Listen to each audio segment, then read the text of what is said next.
60 minutes. And the post panel discussion, the floor will be open for questions from the participants.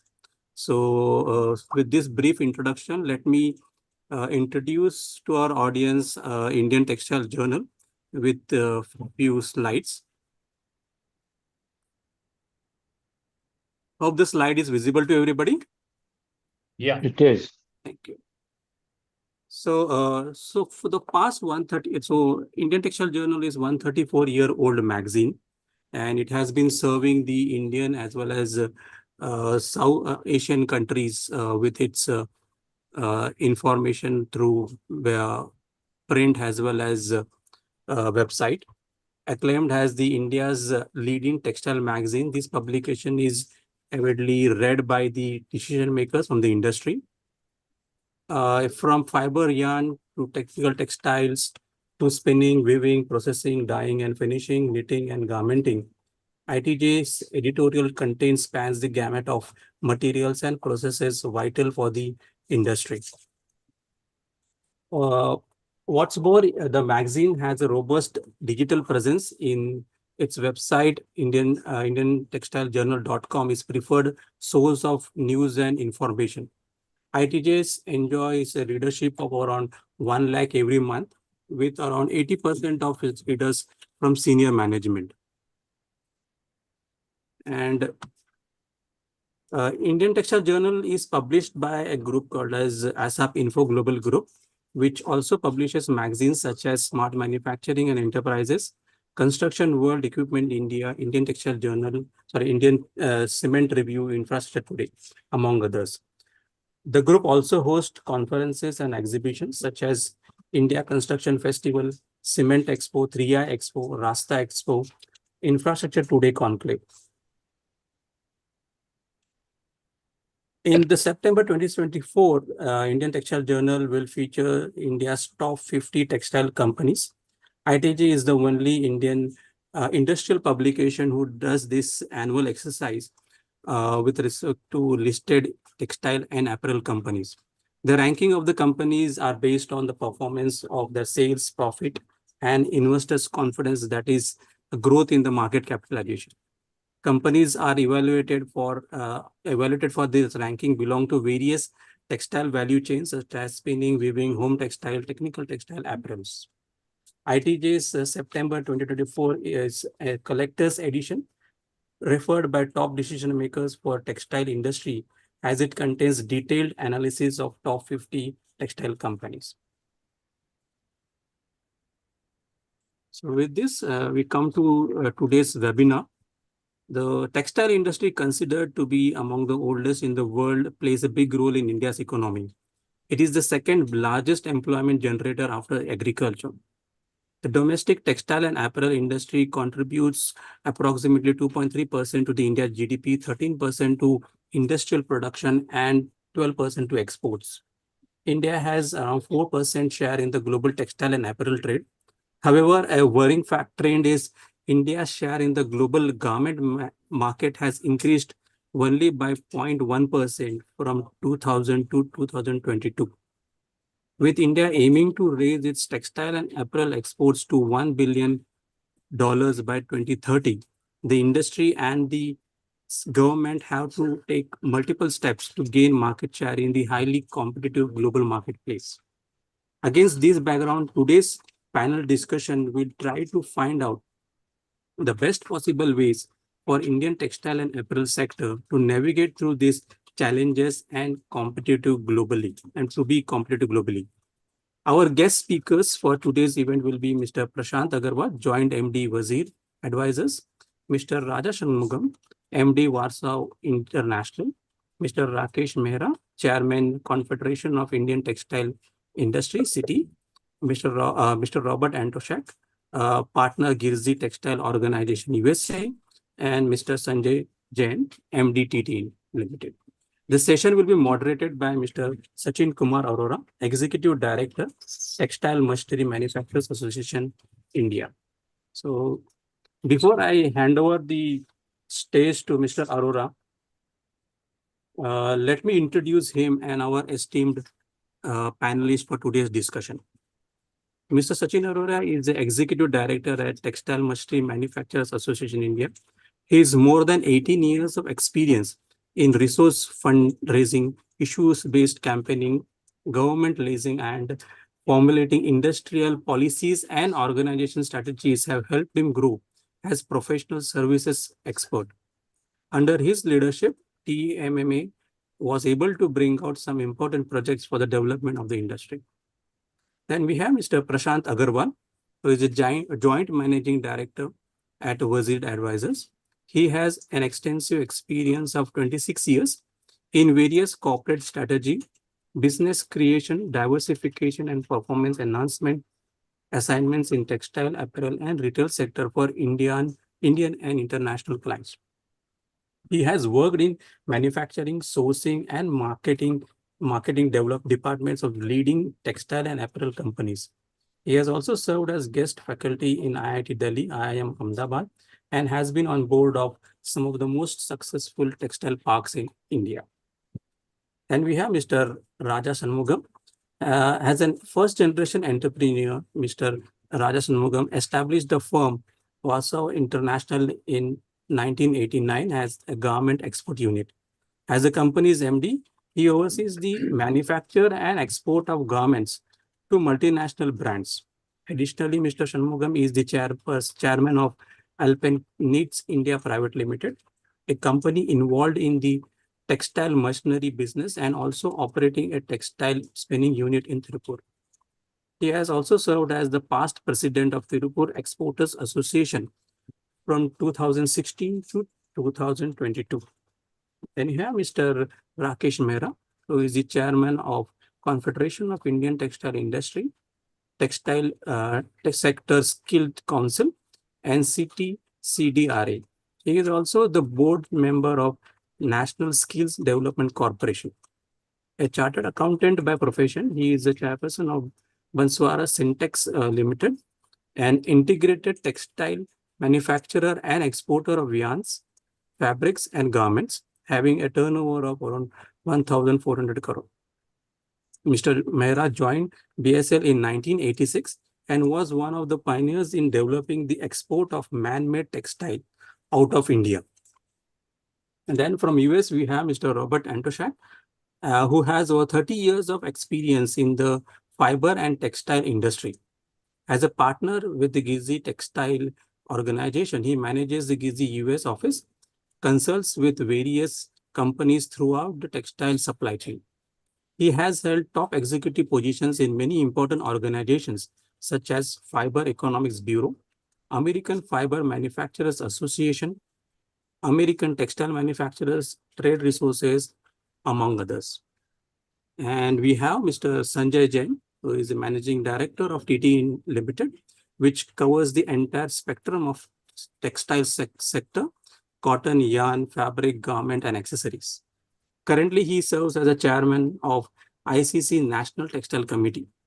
He has previously held the role of chairman of various organizations such as CITI, NITRA, NIMTA, etc. He is also the author of the book Pinch of Salt in the Recipe Called Life. So on behalf of Indian Textile Journal, I would welcome you all for today's panel discussion. With this, I request Mr. Sachin Arora to take over the proceedings. Over to you, Mr. Arora.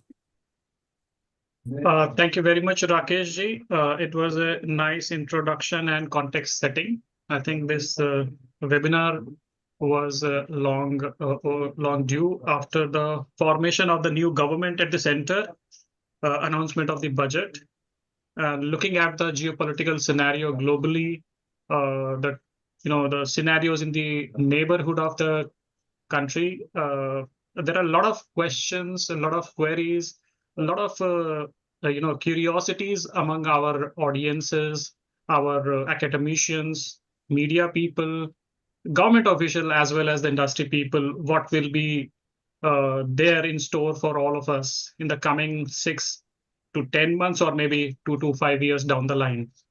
So, without much ado, we would like to divide this entire panel discussion in 5 segments.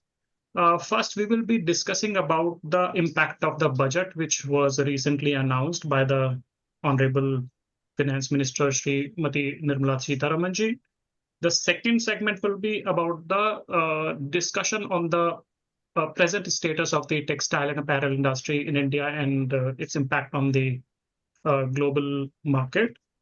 The third segment will be talking about the challenges that the Indian and the global industry is facing. The fourth segment, we will be talking about the opportunities that is in store for all of us, whether it is Indian textile machinery or textile apparel industry people in India or overseas. And then what could be the future outlook for the whole industry. So with this, I would like to ask few questions to our panelists over here, and I have been given a limitation of 2 to 3 minutes each speaker. So I ask your forgiveness in the beginning if I cut you short in between, because you are the industry stalwarts, having huge amount of experience, and we being at the supplier industry of machinery. So please forgive me if there is any uh, error on my part. So my first question is to Mr. Sanjay Kumar Jain ji. The finance minister recently announced the budget. The industry has been expecting quite a big, or at least a good announcement from the budget. The tough scheme, you know that it ended in 31st March 2022, and there were certain examples of PLIs. Uh, what is your, experience and take on the budget which was announced? Thank you for to ITJ for having me here on this very important webinar. And there couldn't be anything more pertinent than the topic that we are discussing today. Unfortunately, the budget was a non-event. It came and went, and we kept searching to with a magnifying glass to find something desperately for us, but there was nothing really there. And actually, budgets have become more or less a non-event for textile industry. Maybe some extra allocation of funds here and there. Those are the small micro prints that we see. But there were two things which were expected and which did happen in a budget earlier, post GST days. Number one was import duty on cotton, which was imposed in 2020, surprisingly for the industry. And we have been requesting for its removal because farmers are protected by MSP, but unfortunately, it did not happen. And even as a midway solution, industry has been saying at least give a it be receded from April to September, October, which is the off season for cotton, where the farmers are not going to be impacted. And it's basically then a trader's game of how they manage the cotton prices, etc., due to which stocking happens and the industry starved of competitive cotton, which I'm sure is going to be a discussion point forward going. So that was unfortunate that we could not get that minor thing also done. But anyway, we keep hoping. We hope budget is just one event. Everything doesn't necessarily have to happen in a budget. Some incentive, maybe in terms of PLI 2.0 or in some format for the MSME, for the garment industry, which was totally missing in PLI 1.0. And more important, it has to be an unconditional investment incentive. You can't say that we'll give you an incentive now, but what you do in your future, whether you grow more, will depend on how much money you get. So the banks don't work that way. Our bankers, our funders don't enjoy such a conditional incentive. So we are hopeful. The government has just come in. I think so. It takes time. We have a new textile minister. So it takes time to frame up new things, and the budget was just around the corner. So let's keep hoping. Thank you. Thank you, sir. What's your, take on the budget's shortcomings or highlight, Mr. Mehra? What is your Good experience afternoon, and what is your everyone. expectation? Good afternoon, everyone, and thanks for having me here. The advantage for being the second person is that the first person has already concluded and given his, and the veteran like Sanjay has covered everything in a short uh, period. So that's, I don't have to repeat all that again. But nonetheless, I must say that yes, the budget has become a non-event now, because earlier we used to look to the budget for excise duties, and now it has gone to the GST Council. So that's why the budget doesn't cover much for us. But still, I would not. I would definitely give them credit for attending to the MSMEs. I think they have done a wonderful thing for the MSMEs, giving them that credit guarantee loan without collaterals. So if you look at the textile sector, it's the MSM. If you go abroad also, Turkey, MSMEs are the ones who drive the textile industry, the downstream textile industry. When I talk of downstream, whether it is fabric or garments, so I think encouraging MSMEs is a good sign. And then the other thing in the budget is the PM Mitra parks, which when they take off is another question, but it's a step in the right direction. And they are trying to make colossal, huge plants, which will give with common facilities. So that will give us all, the smaller people, a lot of advantage. And then, of course, the EPFO, the Provident Fund subsidy, which they are giving to up to 1 lakh a month, 3,000 rupees a month. So for MSMEs, again, that's a good thing. And amongst the negatives, yes, we have been pushed. We were expecting, like Sanjay said, we were expecting the cotton duty to be abolished or removed, which has not happened. And as a result, we are becoming uncompetitive in the downstream segments of the value chain. If we buy our cotton more expensive, then naturally the yarn is more expensive, the fabric is more expensive. So this is something they should have done, and we were all hoping it would have been done, but it didn't happen. Then we were expecting a lot of something towards investments. Right now there is no incentive to investment in the downstream segments of the value chain. Whether you talk to a spinner, whether it's Sanjay or me, you want to put up more spindles, nobody's interested, because it's a non-starter. We are all losing money. So we were expecting some incentives to set up new capacities, because at the end of the day, if you look at the entire value chain, spinning to garments is giving you more, is creating more jobs than the upstream industry for the same amount of Very true. investment. Very true. So one was expecting that, when we are talking of employment, we are talking of employment generation, we really need to push these segments. And who else but the government can help? If you go to Turkey, the governments there are helping. Everywhere the government is helping. So the TUF scheme was a good scheme, but that has since been abolished, and as good as abolished. So we were hoping something in lieu of TUFS will come, but it never came. So those are the negatives of the budget. Right. Thank you, sir. Now I'll come to Mr. Prashant Agrawal. Prashantji, you have been interacting quite closely with our government officials, the decision makers, and industry people, and working with international counterparts. So, what's your opinion about the budget? I think you need to unmute yourself, Prashantji. Yeah, so sorry. It's okay. Thanks, ITJ, for organizing this. But I would say on a budget part, all of us now understand, we are seeing from last 5 years that budget only gives you a direction where Indian economy is moving. And this budget really talked about that we are talking about consumption story, we are talking about employment. These two are the mega push for the budget, and where our industry, textile apparel industry, has a big role to play.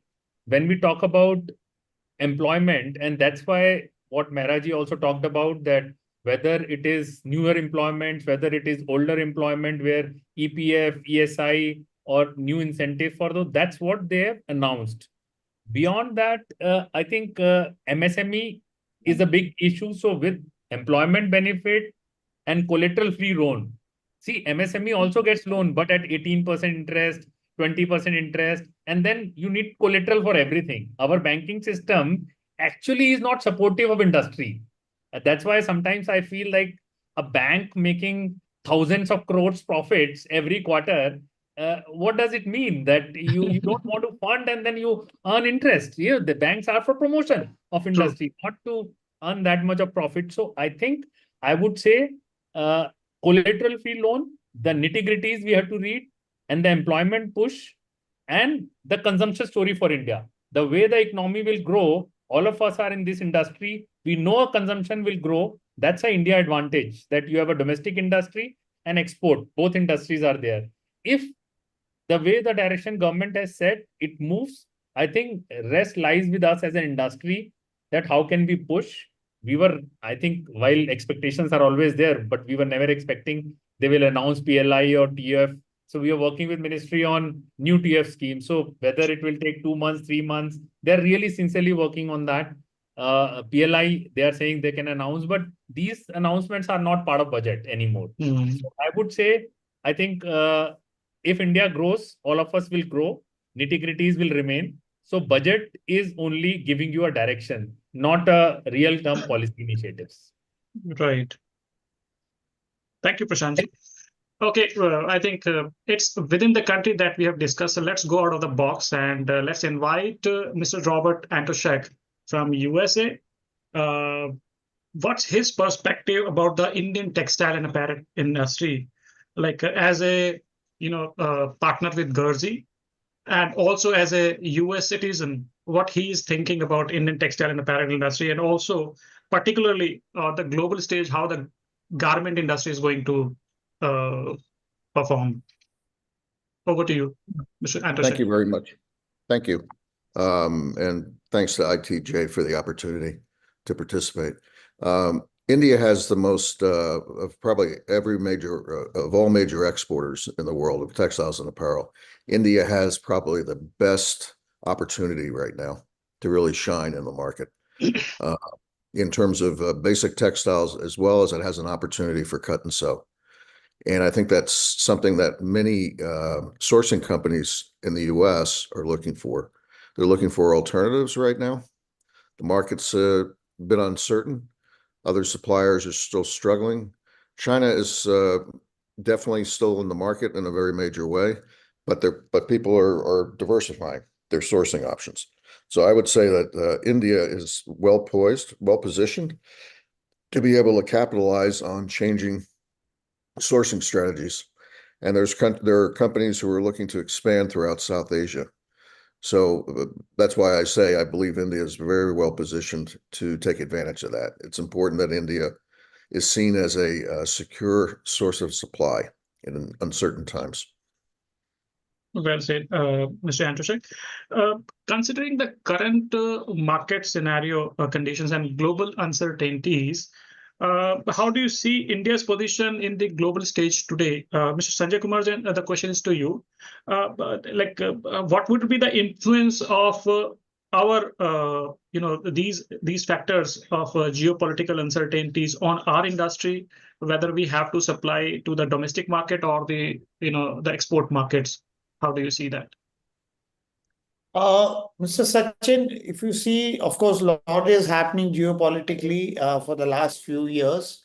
It started with the Ukraine-Russia thing, now with the Israel-Hamas thing, and then the Bangladesh, though it's an internal problem, but of course it impacts us because Bangladesh is a big country and a very important competitor to us. Obviously, everything impacts us because textiles is a global industry. Whether we are talking of the raw material costs or the end product, we are somewhere interlinked and interconnected. We cannot live in isolation, and anyone who thinks so is sadly mistaken. Even in our domestic market, where we think that we have nothing to do with the global market. If you see, when garment exports are not growing, in fact, they fell last year, that pressure of capacity again comes on the domestic market, and margins come under pressure. Because whatever we may talk about domestic market, the real growth of domestic market for the last 15, 20 years, if we look, has been in mid-digit, single-digit ones, maybe 4, 5, 6%. Due to inflation, etc., of course, the growth may look higher, but real growth in terms of consumption of fiber or fabric has not been more than that. Now, if we look at freight, freight has played a big role. Just we were at $1,000 for, let's say, Latin America. Today we are at $6,000. First, we went from 1,000 to 3,000 because of the Red Sea, and then because of congestion happening in various ports across, We have again doubled from 3,000 to 6,000. Now you can imagine a 6x thing plus increase of lead time obviously impacts us. Red Sea being disturbs our Europe supplies, disturbs our thing. Now we're listening, China has already made a train route which takes them deep into Europe. And recently I read they're sending the ships around from the northern side into Europe. Baltic. So Baltic. Baltic. So that's going to have an impact. India, we have no such innovation, no such thought process of trying to break the normal standard routes, etc. We are where we are, and we are working the way we were working many years back. Secondly, Bangladesh has been a big question, and there was a huge surge the day it peaked with the PM resigning and fleeing. It was a question in everyone's mind. There was so much on media, but India is going to gain this, that. But let's be honest, Bangladesh factories have opened up. Not today, they've already opened up. They already started saying, please ship your yard shipments. So these are temporary blips. And where does India have the capacity to really step into the shoes of Bangladesh? Yes, we are the big daddy, but for garments, we are actually the small daddy. When it comes to exports, yes, we have much more capacity, but the level of that capacity is not good enough to cater to the global developed markets. Yes, we can send it to Middle East, we can send it to Africa. So definitely the mindset is going to change. As Mr. Robert said, India is considered to be much more stable, much more safer. Everyone wants to have a sourcing base there. You're not really worried about any sort of thing happening, what may happen in any of the Far East countries or African countries. So definitely the mindset is changing. We heard about China plus one. We were very excited post COVID. But whatever we say, these competitors come back very fast. India is where it is. We went to 43, $44 billion. We are back to $33 billion. And we've been consistent over a decade in maintaining 33, 30. So yes, Mr. Prashant spoke about when the country grows, we'll grow. The country has definitely grown leaps and bounds. I don't know where the textile industry has grown. That's still a question mark, especially when we see the global share that we are taking. So it's a matter of worry and concern. Opportunities are there. India is well placed from every perspective if we look at the global geopolitical scenario, but we are not able to capitalize it for a variety of reasons. That's another long story. I'm sure we'll cover it up in this discussion about various issues, why we are not able to capitalize something which is coming. Just to add on, I heard maybe someone can say China is now aggressively working on making up for the disincentive that has happened to their local industry vis-a-vis US because of various policies US has taken. In fact, I heard something, they're going to far-flung places like Xinjiang, and now I heard the Nepal border, where they're giving you 30 years loan at 1%. I don't know if it's 100% true. I haven't read the document as such. And they're giving you large factories, plug and play, ready. They're telling garment companies, you go there, you're going to have no finance costs, you'll have all the infrastructure. So your costs are going to come down. And we all know when it comes to apparel, labor plays a very important role. In So, fact, I have in one of the meetings, there is this NDRC, National Development Reform Corporation of China, which is specifically, tasked to promote domestic production overseas, and not only the textile, but also the electrical industry, plastics, or all the capital goods industry. They are suffering because they are allowing 3 to 5 years of credit-free products to their buyers. So if that is the kind of situation, then where our manufacturers or producers will be. So that's something which is alarming. I don't know, but this is what I have just learned from what one of the comes out discussions. is crazy. But let's be honest, also, at least Bangladesh and Vietnam and some of other competitors don't enjoy such crazy things. We really can't just blame it on, the Chinese policies. Let's be honest, we need to take the blame ourselves also. And we need to do a deep dive into where exactly, everything is there, but that one portion of the jigsaw puzzle is missing. And we, over 20 years, we still haven't been able to find it and put it in place. So I think so, whatever we have done, we need to do something different out of the box, because whatever done has really not helped us on the global front. Yes, as a country, we have grown, we have better products, more raw material, etc. But again, cotton, we are on a regressive. We did 400 lakh bales, I think so about 10 years or maybe more. And now we struggle with 320, 330. Even sometimes people think it's going to be below 300. So that fear is always there that whether we'll have any cotton to stay competitive in which has been our core competency. That's quite interesting and alarming. Okay, now I'll go to Mr. Shanmugam. What is his take on the textile and apparel industry globally, specifically for the knitting sector? What's your take on how it is performing in the international trade and competition? Good afternoon to all, and thanks for ITJ for conducting this valuable program. Regarding the knitting industry in particular, as Sanjay has quoted, that India, though have an enormous opportunity to grow with, is struggling to sustain the growth, attain the growth benchmarks, whatever has been set previously. So that is the truth need to be analyzed further, because the Indian textile industry is struggling a lot to sustain itself.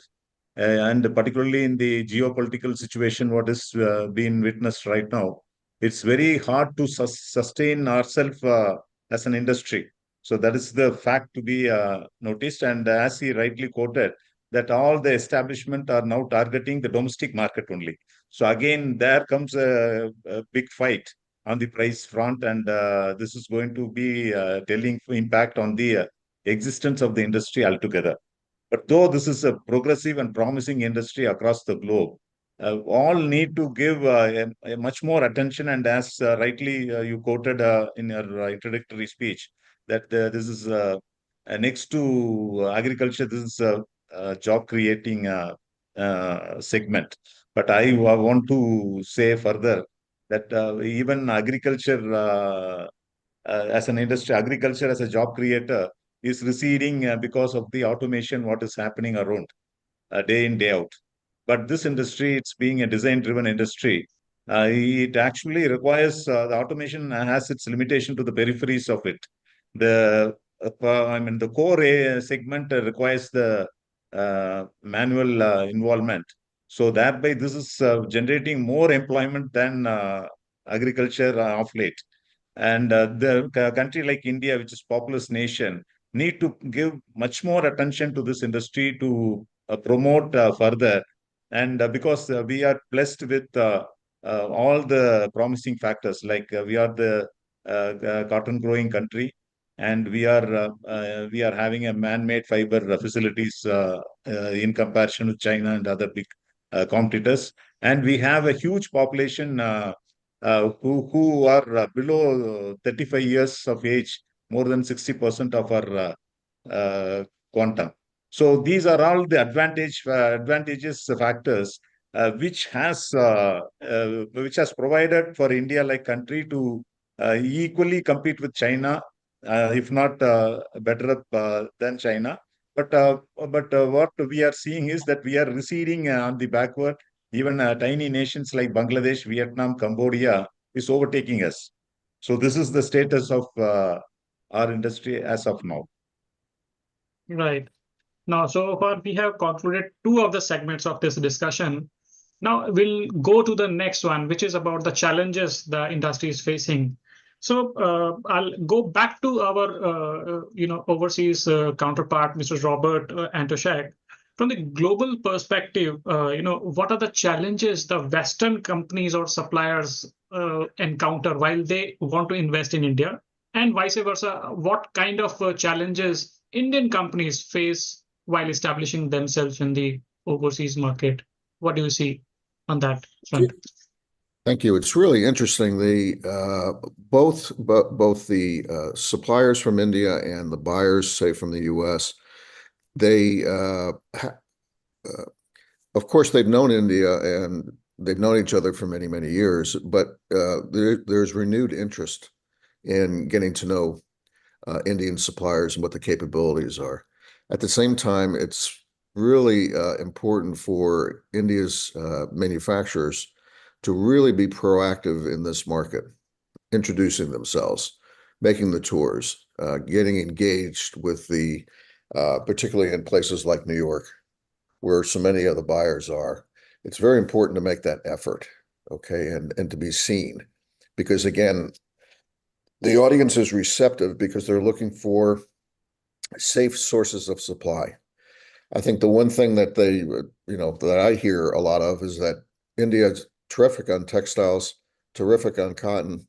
They need to develop more in synthetics, and there needs to be more of a synthetic supply.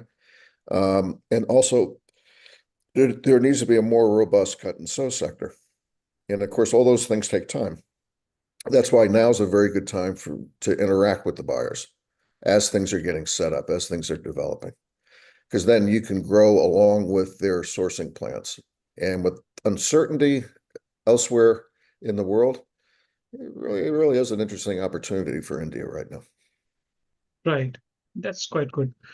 Prashantji, you have been, helping Indian companies establishing themselves overseas, or likewise, whenever there is a foreign company trying to find a foothold in the Indian market, what kind of challenges you perceive that you need to overcome, and also the resistance from from the ease of doing perspective, ease of doing a business perspective, and also what kind of opportunities lie there that they can always look for enhancing their ROI.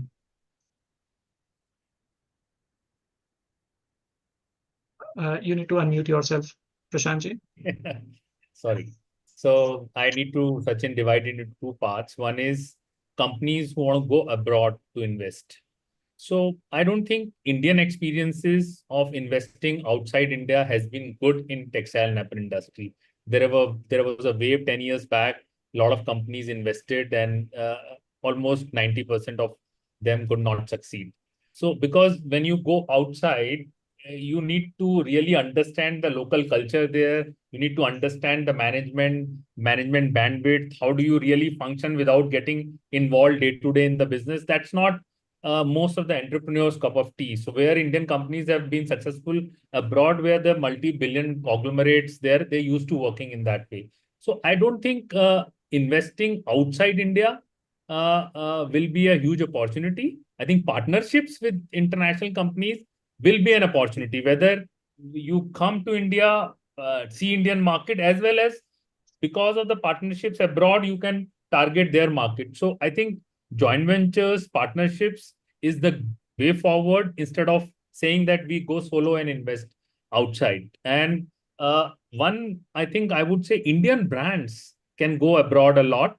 And for that, they support management, the government support, where once you go abroad, there are a lot of expenses, whether you take rentals and then you take the operation cost. So I think Turkey has done it. Turkish brands have gone hugely in Europe, where Turkish companies, government funded Turkish companies, 50% of whatever expense you do.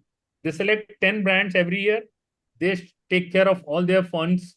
So while in India, you might get into audits of whether you have spent this on rental or is it a bill made, but actually all 50% of whatever expense you do outside for branding, even branding initiative, that was funded. So this is, I would say, from a manufacturing, and then from a brand perspective, you can see what Indian companies going abroad can do.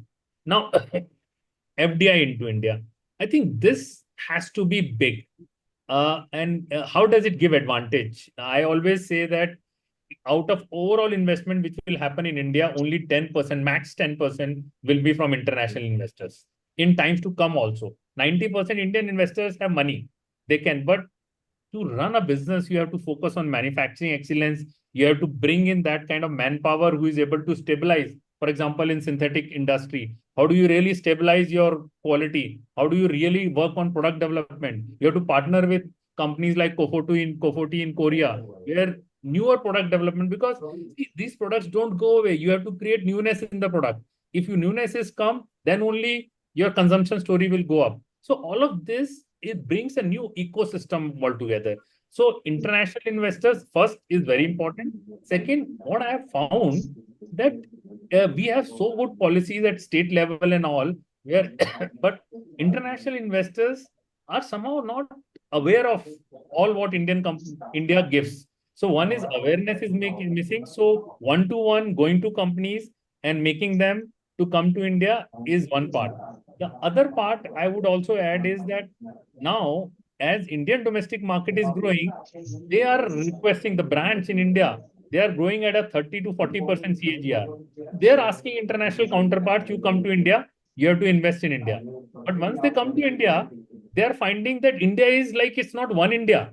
So Tamil Nadu will attract one, Andhra Pradesh will say, okay, West Bengal will say something, MP will say something. So Invest India can guide, but it will not go forward and say, why this is your requirement, why don't you go to MP? This is your requirement, why don't you go to Tamil Nadu? So I think when they come to India, while there is a push and it's an India investment story, brands are pushing, they have to, but they little bit get confused when they come to India, where to go, where to invest. While we all talk about single window, but our bureaucratic setup, the way we perform. So suddenly you meet once and then there is no follow up.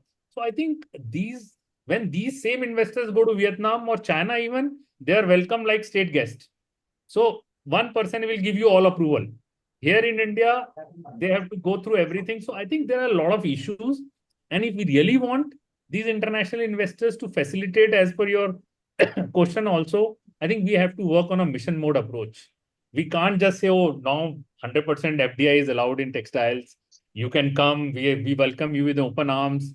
Once the top bureaucrat has met, means if minister has shaken hands, it's fine, it's all done. So I don't think that's what they get in all other countries.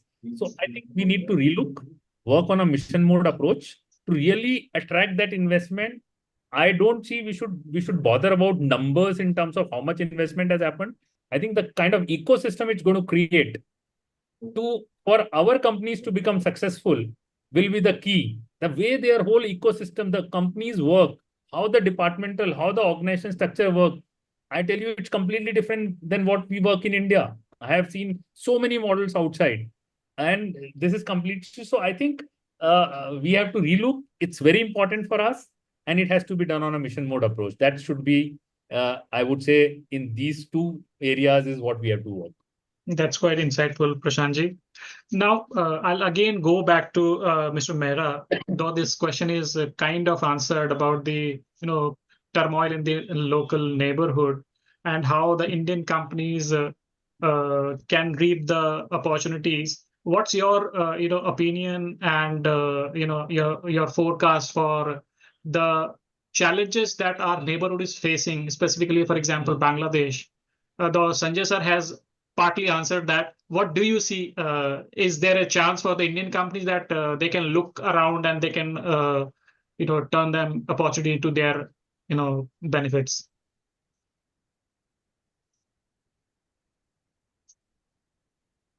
Sir, you are on mute.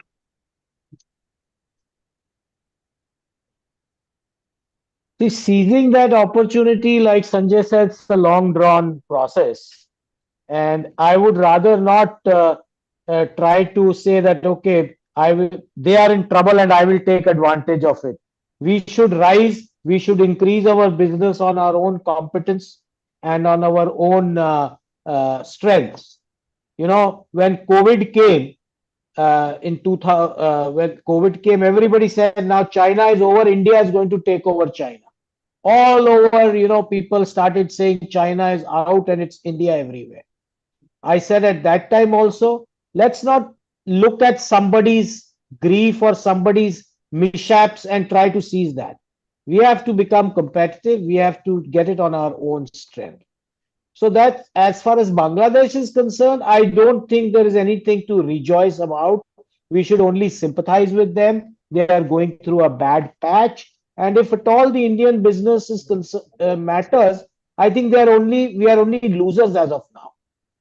Shipments have got stuck. We are exporting fabric to Bangladesh as nomination to the garment makers there. That has got stuck. payments will get stuck. So there's nothing to rejoice about it. But like Sanjay said, things have started improving and they are Right. normalizing, and I'm sure they will normalize in the coming days. But whether we will get that opportunity, there are so many other things which are needed to do. We have to go on our own strength and not on somebody's Fall. bad state of affairs. That's all Absolutely, I sir. would. You are, yeah, that's very rightly said. And this is what we should also be looking at in enhancing China our own plus one capabilities. factor. Yeah, China plus factor has been going, plus one has been going on for many years now, but unfortunately, nothing much has changed.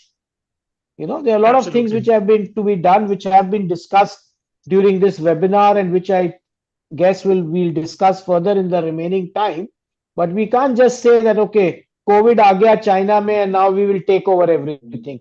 Bangladesh agitation, now we'll take over. It's not so easy. Doesn't It's happen not that so way. easy. Yeah. Yes, absolutely right. Right. So I'll now request Mr. Shanmugam's views on the impact of the global market and the challenges that the Indian knitting industry is facing. Yeah, as rightly Meghraji quoted that we cannot give a headline news like China plus and Bangladesh plus is going to boost our industry altogether. It's all we need to work on ground, and we have to see the development by ourselves. Coming to my point that yes, we are in the global competition. In the global competition right now, we are in an unleveled terrain because most of the competing countries are holding FTAs or some privileged status, which makes us very difficult to compete with them on the price front. So that is the greatest difficulty what industry is facing altogether, and we are all expecting the government to work on fast to fetch as much as possible FTAs with the targeted countries, markets. And second thing is that the global market apparel share revolves around the MMF fibers related products. But what unfortunately India like country couldn't sustain in that, and we have a very negligible share in the basket of the global market because of our prices are high and which we could not sustain in the global market among our competitors. That is the biggest hurdle Indian industries are facing. And furthermore, we are also lagging behind on the processing front of MMF fiber related products, where we are not effectively cost effective on handling that. So that processing methodology need to be enhanced to make our products cheaper or comparatively cheaper with the competing countries. Then only our presence would be respected. And then now comes a bigger challenge that the global, the buzzword is sustainability. In the sustainability, we all know very well that Indian textile industry is all thriving with more number of MSMEs only. So sustainability importance need to be properly propagated, and it has to be from the government side also. It has to be handheld properly because it involves knowledge as well as monetary investments to catch up with the international expectations. Because suddenly, if they bring in a yardstick and ask us to scale high on that, it's very difficult to survive only by the MSMEs, most of the MSMEs. Of course, the corporates can live up with, but MSMEs are finding it difficult. So with all these changes, we are right now facing the global market. Government has to have a proper mechanism in place to handle the industries to help it to sustain and grow from that the present level. Right. Thank you, Mr. Shanmugam. Now I'll take you all to the next segment, which is about the opportunities for the Indian textile and apparel industry. So, Prashantji, my question to you is that to to establish Indian brands, Indian competitiveness overseas, what kind of a strategic approach or innovation we should adopt, and how the government could help the industry in in the form of policies that Indian companies can flourish themselves in the overseas markets as well as Yeah. expected. So I think when we talk about overseas market at this moment, I would say that how Indian companies become competitive, while the opportunity, as Robert also talked about, it's a golden time for India. While we may talk anything else from the buyer perspective, this is a golden time where every buyer wants to come to India. But there are so many constraints that we find in businesses in India. That's why the investor has to show return, so it thinks twice before investing. So one and most important is product development. When we are talking about whether cotton or synthetic, you have to continuously develop new products, because consumer can't, if his disposable income is increasing and you want to have more share of his disposable income, unless and you don't give new product, then how many white shirts somebody can buy? How many white, blue, gray shirts one can buy? Or how many chinos one can buy? You have to give newer products, and that comes through product development. And any model, whether it's Turkey, China, Korea, Japan, you go where product development cells are, institutions are there. These institutions actually are not government run. Initially, government supports only for 3 years. After that, the industry really gives projects, and these projects are worth $1 million. They develop product for them and then commercialize it. If you have to patent it, you have to pay more. If you don't patent it, then you pay normal fees, where they run regularly. Every, like BCHAO, where ITMF conference was there last year, we went, there were 5 product development centers in a small city, because it does billions of dollars of fabric exports. So I think where there lies the role of government. How can you really identify these institutes? Because government has a big role for creating a partnership. Again, to create a partnership, you don't have to depend on Adira, Bitra, Citra.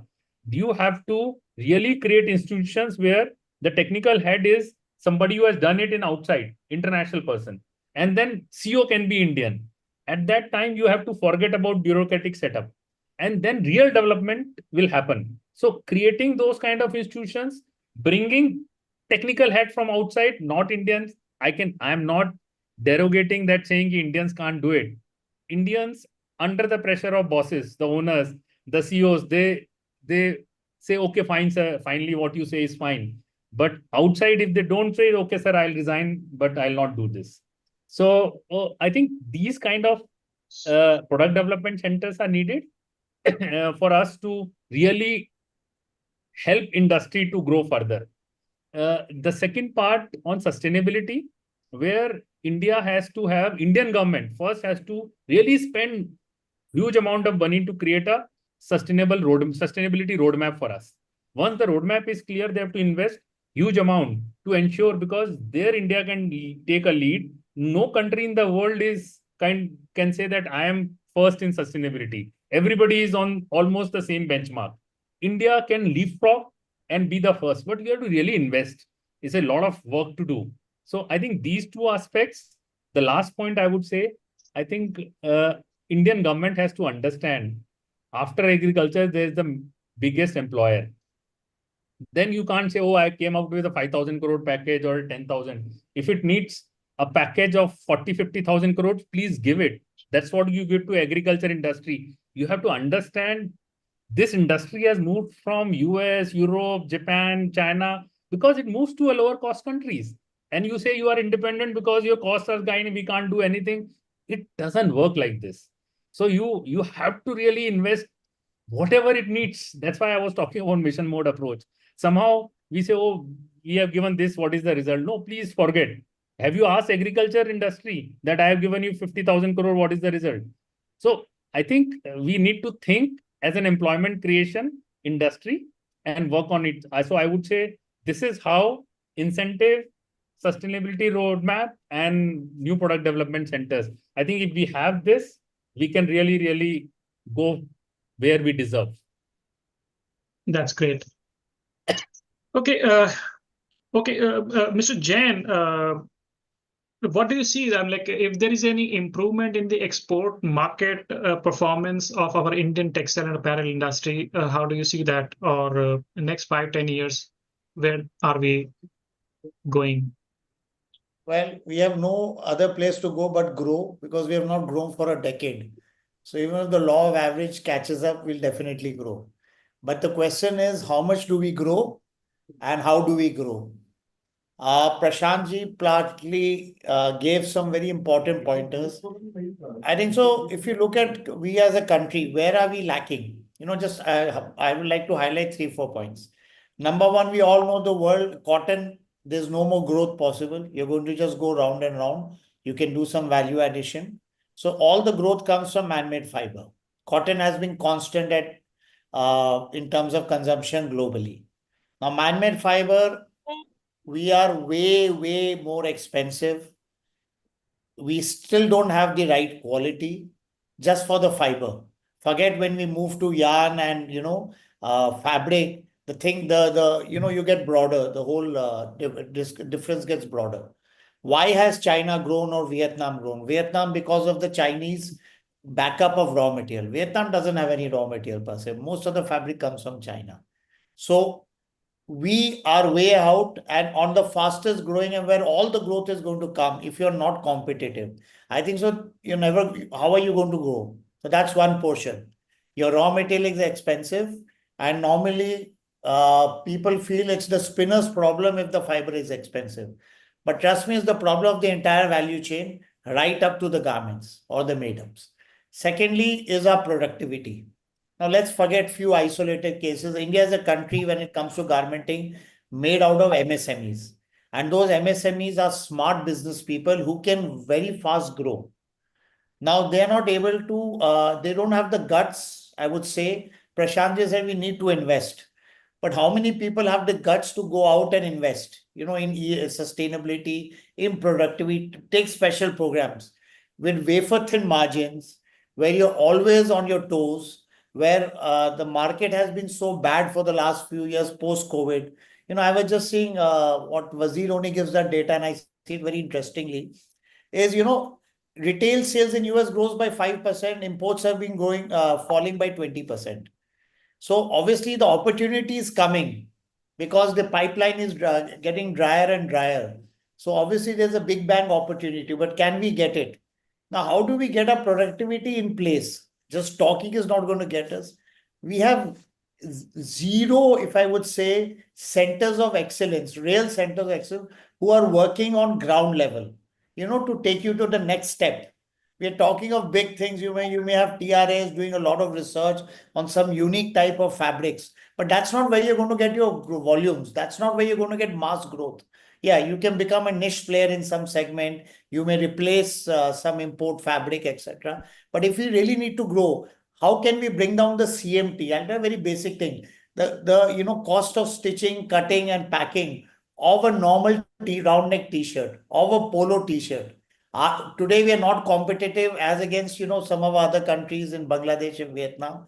If our MSMEs can be taught, some agency comes and says, government says, we are going to fund it. You give your factory to us. We are going to show you how you can bring down your cost of production from, let's say, maybe X to X minus. And once you prove it, then don't worry, the industry is going to be running behind you. Please tell me how we can also do it.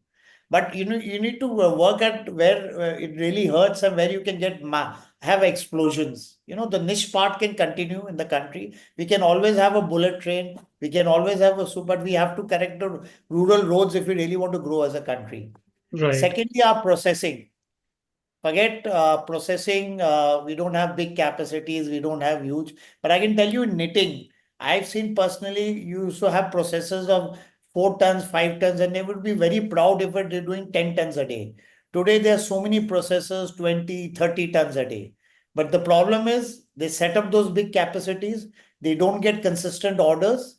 And then they get into another trouble because banks also do not understand that textiles is a low margin industry and we need longer tenure loans.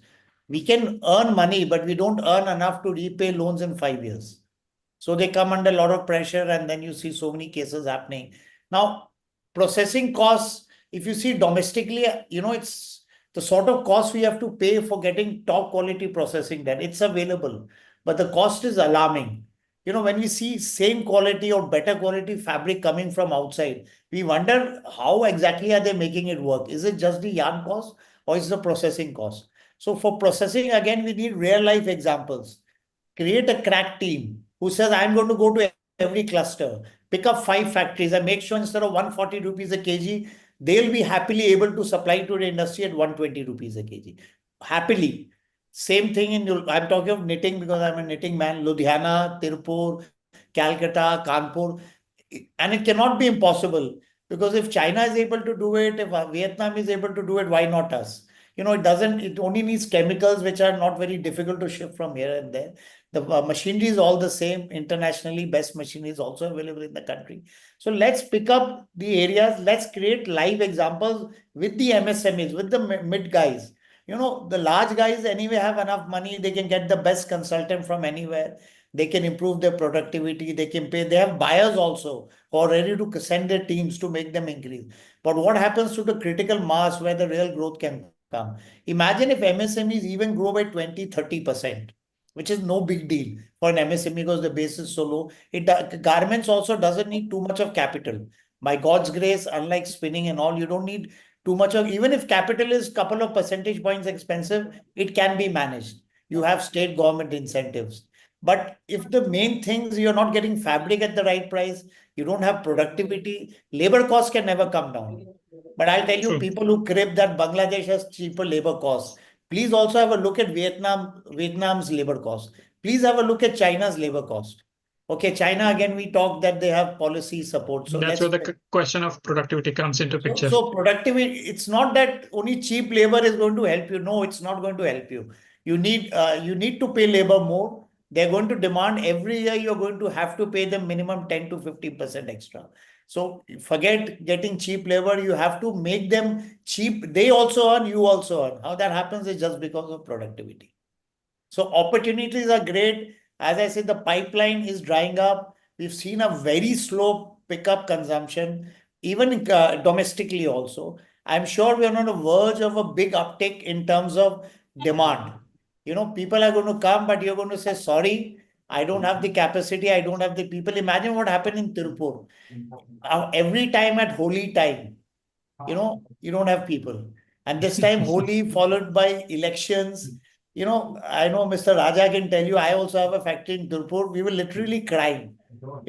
Desperate. I said, pay anything and get people, but but finally you don't have people, so where are you going to get it? So then obviously natural should we grow more in Bengal? Should we be growing more in Bihar? Should we be growing more in Odisha? How do we create an ecosystem that makes it comfortable? When we talk of Chinese coming to India or FDI coming, can we at least see, can FDI come interest within states, interstates? We are not having that. If you take out the big corporates, how many Tamil Nadu people have actually gone in garments and set them in other countries, states? Hardly anyone.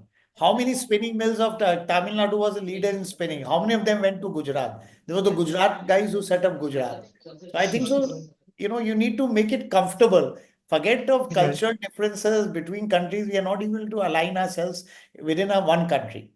Thank you. Right. So this is Rajesh Shanmugam. A part of my next question is covered by Sanjay sir. Again, I'll ask this from your perspective. What kind of support the government should, bring to the fore so that the knitting industry, establishes itself in the global market? It's the right question. And as Prasantji has presented in his view, that the government should come forward with huge investments to support this industry very much, because the industry requires a lot of infrastructure supports, like housing for the laborers and creating required connectivity possibilities. And right now, the sustainable issue also need to be handled by the government agencies to get well established. All these things requires a lot of investments from the government. Otherwise, as it has been well understood that micro and small industries are running this textile segment, particularly the apparel garmenting segment, which didn't have on its own the wherewithal to make itself ready to face the global requirements, whatever it's been inserted. So here the government has to have a missionary zeal to address these issues, particularly in this chosen field, because this is an employment generator. As I told, that it is overtaking agriculture on that front, and which is creating more, and this is having a more possibility to grow also, because as long as mankind lives on earth, the demand grows for the apparels, definitely. Because now actually I used to tell that even the food portion is food requirement is receding because of the dietary conditions. But conceptual changes drives the mankind to have more dresses a day. Of course, these are the promising factors need to be given weightage, and the direct involvement of government onto these field to set the ground clear, as it has been told by you, that China has created a facility, a plug-and-play facility in the borders of Nepal. So they have the plan in place, because we are got tuned to address the nitty-gritty issues only, always. We don't have plan in place. That is the major lacuna facing by our country, particularly on towards this industry. So these things need to be addressed immediately. Then only this our Indian brands and Indian contribution to the global market would get enhanced. Right, sir. Right. Now, I would request comments from Mr. Mehra about the experience of the textile industry of the PLI one which was introduced, and also the QCOs that the government has introduced in the last couple of months, or you can say year. Are they going to help the textile and apparel industry in the country? And what else, what additional benefits or policy changes the government needs to bring in? Your views, Mr. Mehra. Yeah, QCO is certainly a step in the right direction. I'm not against QCO, but QCO should be applied where it is necessary. They should have started with applying the QCO on fabric and garments. The idea is to give good quality to the customer or the consumer. So it should have started with the fabric and the garments instead of starting with the raw materials. Because, a good quality raw material doesn't necessarily, it's not necessary that they will manufacture a good quality garment. To make a garment, there are many other factors which go into the quality of the garment. And it should have been started, and I would urge the government again to relook into this whole thing and start it with the fabric and the garment. Because like I said, the quality of the fiber doesn't necessarily mean a good quality garment for the end user. It is only, in fact, the QCO is on raw materials is making our raw materials more expensive. So, which again, like has been said by the earlier speakers, that it is making us incompetitive. So they should really tweak the policy of QCO and bring it on the garments. Now, as far, sorry, that would ensure, the whole thing started with toys. We wanted the toys that our children play are of good quality. So the impact of quality control order still is that what the consumer is using should be of good quality. And it should not work out to be a non-tariff barrier, and which only helps a certain segment of the value chain. Right. Next, coming to PLI, also, I think it's a very good, it's a step in the right direction, but they need to make it more broad-based, not like one type of garment is covered, the other is not covered, one fiber is covered, the other is not covered. Let's take the example of garments. Why should cotton trousers not be covered and man-made trousers are covered? You need to increase your exports. Also, the capex, like the minimum threshold, should not be as high as. Yeah, I'm coming to that. I'm coming to that. The threshold has to be reduced. the returns have to be more which workable. So there's a lot that needs to be done, to encourage people. So people really need, like I said earlier, there has to be an incentive to invest. How is there an incentive to invest? You have the entire value chain, you have all the raw materials with you, which we have. The prices should be right. We should be allowed to get whatever we can and grow in the best possible way, and that is in the interest of the country. Mr. So- Sachin, I wanted to add something on the QCO. Please, please, sir. I find it very funny in a B2B where you have a large buyer, like a spinner, that the government needs to dictate what quality that person should have. And where you have a fabric where no one knows what is the yarn, what is the quality, what is the dyeing, and it's just being cut and stitched by a small MSME unit and being sold to the consumer. Their quality is not important. B2C is where always the government has focused on ensuring quality. Even the Legal Metrology Act does not apply to a B2B product, it applies to a B2C product because the consumer is not informed enough, not intelligent enough. But a B2B buyer is intelligent, he knows what sort of fiber. And again, this thing of what is good and bad is a very, it's a very difficult thing to determine. Someone on the road needs 100 rupees t-shirt, and someone sitting in an AC chamber finds a quality of 3,000 rupee t-shirt also not workable. So that means anyone who is on the road does not have the right to get the product at his price, because you want to buy a more expensive product and sell it at 200 because you feel you will decide what quality he should pick up and buy, because you're not going to make 100 rupees anymore available. So he has to buy the 200 rupee product. I think so in our country, somehow doesn't match. I think so. The whole logic, as Rakesh said, is beyond. I cannot even understand the logic. Forget. In short, we should leave everything open, let everybody take their own decisions and not police us. That's all. No policing is required. Sanjay is a smart businessman. I'm a smart businessman. Raja is a smart businessman. Let him do whatever he wants. If he wants to get yarn from Indonesia, let him get. I have no problems. If he can get a better quality yarn at a better price, why not? He's exporting the fabric. It's funny to expect that government knows what quality is good for me, but I don't know. They think we don't know. So, they want to decide on their own. Yeah. Right. So, gentlemen, we have, I think, about 15 minutes left. So I'll just wrap up this with the last set of questions. So, Mr. Robert Antoshak, I would like to hear from you what opportunities lie, for the Indian companies from the global market that we can have equal footing while competing with our global peers. What do you see the future for the Indian companies, the global market? I think one of the things that would be very, very helpful, I know sourcing people who come to India for the first time are overwhelmed. I mean, the sheer size of the industry, the size of the country, the diversity of offerings. It's not for necessarily a shortage of offerings.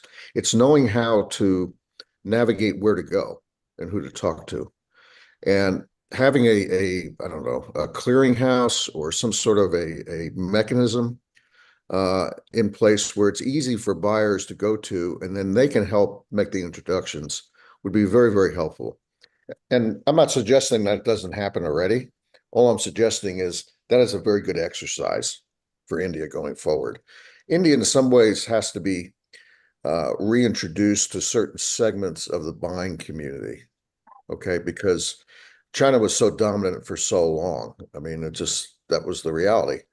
Now India is in a position to really step up, and making it easy for buyers to interact with Indian manufacturers is critical.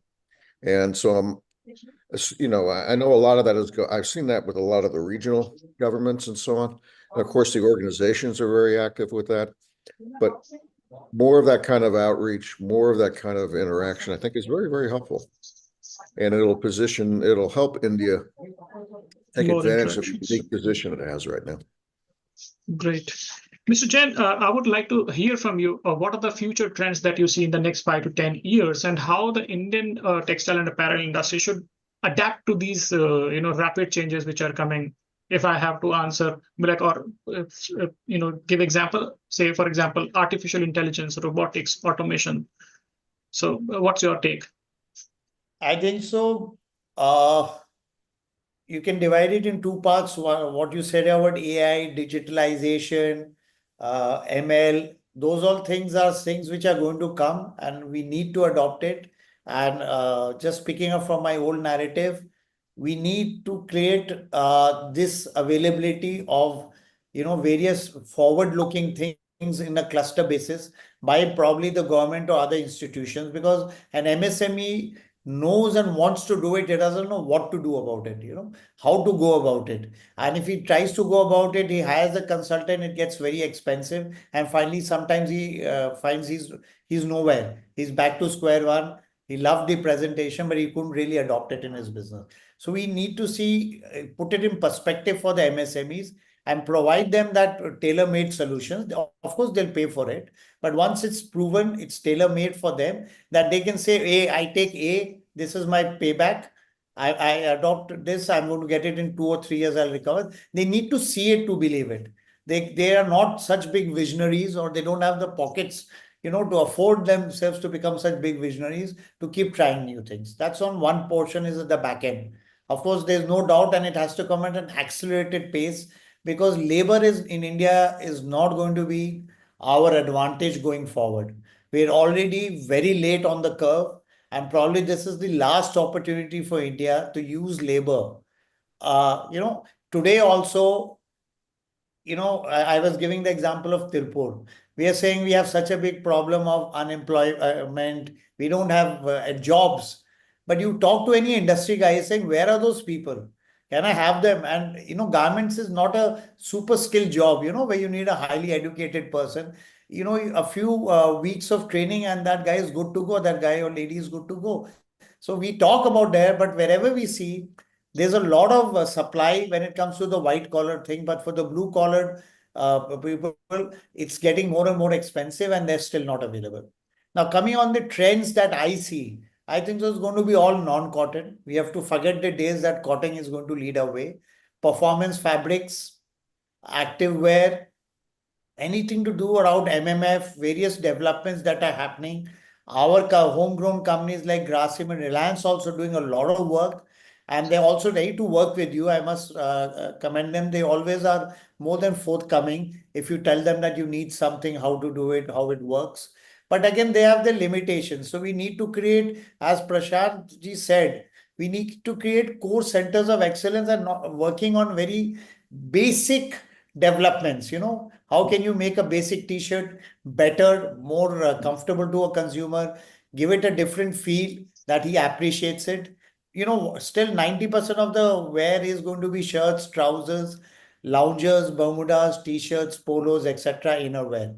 Whatever specialized we may do, how can we make simple designs? How can the turnaround to market be faster? That's another big thing. We were talking about Zara at a point of time. Now we talk about Shein and Temu. They're sitting in China, are able to take it up to, and I think so both have crossed or at same level as Zara in terms of turnover. And they're still, I haven't seen the balance sheet, but they seem to be happy the way they are growing. So we need to work around turnaround. We have to create a cluster development. We cannot afford that we're going to get raw material there. And whatever is available in your cluster, you become specialists in your cluster. Just like if you go to China, you have a sock city. So they all are doing socks, So anything that's needed by anyone is done. All the raw material is available. The fabric is available. The yarn is available. They can turn it around fast. They can go out, buy something, cut it, sew it. And so I think so that sort of approach will be needed, because consumer is not going to wait. We've already seen in e-commerce the way the consumer has been spoiled. He likes it, he opens it. He doesn't like it, he packs it and sends you back. So this has become already a big bane for the Indian garment and apparel industry, and it's going to get worse. With now 10-minute Blinkit is also now ready. Zepto is also ready to even send you garments in 10 minutes, So their demand is going to be going and going up. how we cater, we can't keep catering by increasing our costs. We have to create systems which will automatically work, and it has to be cluster based if you want the MSMEs to be part of the growth story. Or we can create 10, 20, 100 giants if we can, but they're not going to invest in such a low margin industry. Tell me, be rest assured. The big houses have the capability. They say if there's no margin, I'm not going to waste my capital and my mindset in such a mundane industry. Thank you. That's quite fabulous, sir. Mr. Robert, I have a question for you about the potential collaboration and partnerships that Indian companies should seek in the next coming few years. What areas do you see? Well, again, I think obviously India is well positioned in terms of cotton products, and of course, there's always a demand for cotton products. But the major net growth in the marketplace because of so much of fast fashion is oriented around synthetics. So my suggestion is, as we look down the road, India needs to figure out how to better utilize its synthetic fiber capacity to meet the demand of overseas buyers who are trying to find clothing that have a lot of quality synthetic materials. And so I think that's the challenge for India going forward. That, and then I would say also cut and sew. But first and foremost is developing that synthetic base. One of the reasons China had been so successful is that they had a huge supply of synthetic fibers, and it was competitively priced, decent quality, and that did give them a competitive advantage opposite other players around the world. It was hard to compete against that. And again, I think that's the opportunity for India. And I think India is definitely up to the challenge. It's just a question of how it gets rolled out and how quickly and so on. Fantastic. Prashantji, I have this question for you, which is about the trade agreements or the FTAs that India is signing. We have had our own experience of FTAs in the past, but we haven't been able to capitalize on those FTAs. What's your suggestion? What's your opinion on these upcoming FTAs that we are going to sign with different countries, and how Indian textile and apparel industry can reap the benefits? Just to the biggest FTA, I would say, was signed in 2011-12 with Japan, where we have duty-free access. And today after US or UK, it's bigger than UK. After US, the biggest market is Japan. $33 billion imports, $33 billion, $25 billion worth of garments, and $8 billion worth of fabrics and yarns. This is what Japan imports. And China does almost 55%. There's Vietnam 4%, and there are others. So I would say when we do this is what our approach everywhere, whether it's FDI or anything else. To cut it short, I would say our approach has been, we sign it, let things happen. We have shaken hands with people, let investment happen. We have made a policy, let's make it happen. So life is, as Sanjay ji also pointed out, somebody can come and give a presentation. Life is all about implementation. Life is following into details. So you can't just give presentation, say, oh, this is the macro, this is micro. Somebody who is able to implement he's able to implement just by listening, he will do it fast. So I think FTA, when we say we should have a 5 to 10 year horizon, nothing changes in 6 months or 2 days, or suddenly Bangladesh happened, everybody was saying India will gain, where is the capacity? So I would say FTA means you should have a complete roadmap prepared that Japanese needs this kind of garments. They need this kind of SOPs. We need to bring Japanese here in India, create institution who will help you. Japan really built China. Japan, all systems and processes of China was built by Japan. Vietnam, Myanmar, Cambodia, a lot of investments have happened by Japanese. And they have, with TPP was getting signed, Vietnam, Japanese invested $2-3 billion there. So I would say this is the roadmap. Now we have shaken hands. How do you promote? What kind of testings they need? What kind of products they need? What kind of consistency? They need a different level of consistency. They don't need best quality, but Whatever they approve, it should come. So I think whether we signed with Australia, whether with Middle East, now we are thinking of UK, everywhere it's not about shaking hands. It's about walking the talk. I think that's what, how do you really implement 10 years? Any FTA, if they don't have a 10-year roadmap, government should not really raise their collars and say, oh, we have signed it now. You see what's going to happen in next 2 years. That's Right. what my take would be. This is what we should do. Yeah. Thank you, Prashantji. Mr. Shanmugam, what strategies do you consider that we should adopt to stay competitive and capitalize on these trends that you see and our predecessors have just explained? Sir, you need to unmute yourself.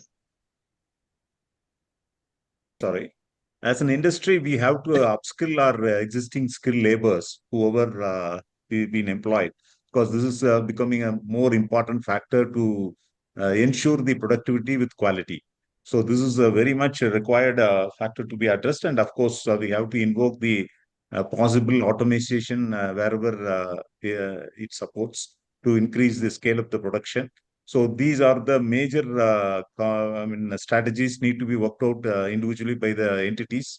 And of course, as it has been well discussed in this meet, that a lot of forward step and forward steps need to be taken from the government side also with the concrete and with the visionary zeal. So then only the growth of this industry will be ensured. Right. So for achieving the long-term success, what will be the specific or crucial areas that we as industry and government as a policy formulator should bring in? My question to you, Mr. Mehra. Yeah, I think most of the points have already been brought out. Like FTAs is one thing which we really need to do, but a lot of questions are raised, and a lot of it's not necessarily that you sign an FTA and you do business. I think the FTAs we have signed in the past, they have not as yet brought any gains to India. So we have to give and take. So FTA is definitely a step in the right direction, but it should be well conceived. That is one. And then we need scale. We need scale. Like I said earlier, I'm an exporter of garments and I'm also a manufacturer of fabrics. But my buyers do not accept my fabric. They want me to import from China because they already have nomination. They have the scale. They have tried out. So that scale is missing in India. You know, we have 200,000 spindles and we think we are big, whereas they talk of million spindles. So it's all a matter of chicken and egg, whether chicken first or egg first. So scale has to be there. FTAs have to be there. Then the thing we always talk about is that raw materials should be available at internationally competitive prices, which again is not happening in India. We should be free to buy from wherever we want. You know, these restrictions of, there should be just protection of custom duty to a certain extent, nothing more. If a garmenter can buy fabric from Indonesia, let him buy. No, what is there? Today, Vietnam has grown without any upstream industry. Bangladesh has grown with limited upstream industry. Myanmar is growing. Allow everyone to buy. That is the only way you can make us competitive. If one can buy from, of course, you will have to match what the governments there do for the industry. We'll have to match. And I think that's the only way to grow. We cannot just put conditions and restrictions and all. That's just going to, no policing is required. So just allow everyone. We are all smart businessmen. Let's trust our businessmen. Indian businessmen are smart. They have good commercial sense, and let them do what they want to, with the intent to grow the entire. We can't reach 350 billion otherwise. By just like it was said earlier, we were at 34 billion exports and we are talking of 100 billion. It's not going to happen with these things. We need corrections all across, then only it can happen.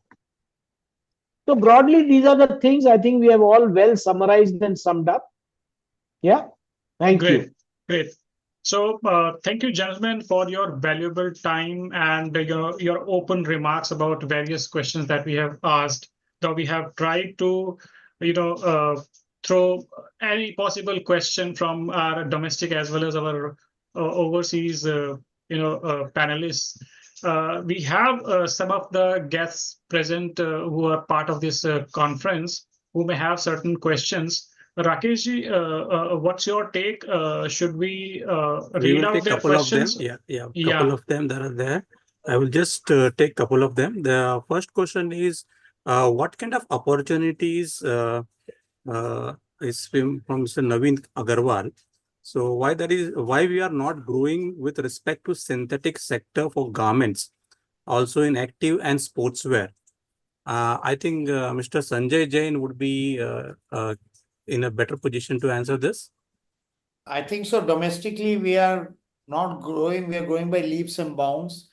100% cotton is hardly available in the mid to lower segment category today. It's all blends and 100% synthetic. However, as far as exports are concerned, I think so the panel has already answered. Unless you are competitive on your raw material, both price wise and quality wise, the value for money touch point is very important. Unless that is taken care of, we can never become a mega force in the global world, because buyer has options from all across the world. An Indian buyer does not have so many options. Already so much of fabric is coming from China, which is mind-boggling if you see, and it's growing every day. So there is certain. I would like to just add in this that we are working with some of the synthetic players for export. In domestic, as Sanjay ji said, we are penetrating, we are supplying, but for export, the kind of quality they need, we are not competitive. Neither on yarn nor on fabrics. Processing. And talk about SOPs. When synthetic, you have to really work on product development and SOPs. And we are not used to working on that. Because we are not used to working on that, even you work hard, you fail, and then you give it up. So I think industry, how do you work as industrial engineering factories is what we need to understand. When first is raw material to be addressed, then industrial engineering. If these two are addressed, I think the sky is the limit for this. So there is also a question on the raw material side. We are seeing on the YouTube that why government of India is still imposing duty on the cotton imports. I think this was also discussed during the panel discussion. And another question is from my side is why the cost of raw material when it comes to MMF is higher in India? I think so. This has been answered by the panel again and again. Yeah, because you're not allowed to import from countries which charge lower prices. The import is not possible. So that's the reason. And See, there is, the structure of the industry is such that it allows the manufacturers to charge a price which they want to. Is that, like it's a small thing. I would say, okay, you should sell to the Indian producer at the FOB you realize when you export. When the fiber people export, they say you pay the price, landed price, if you were to import.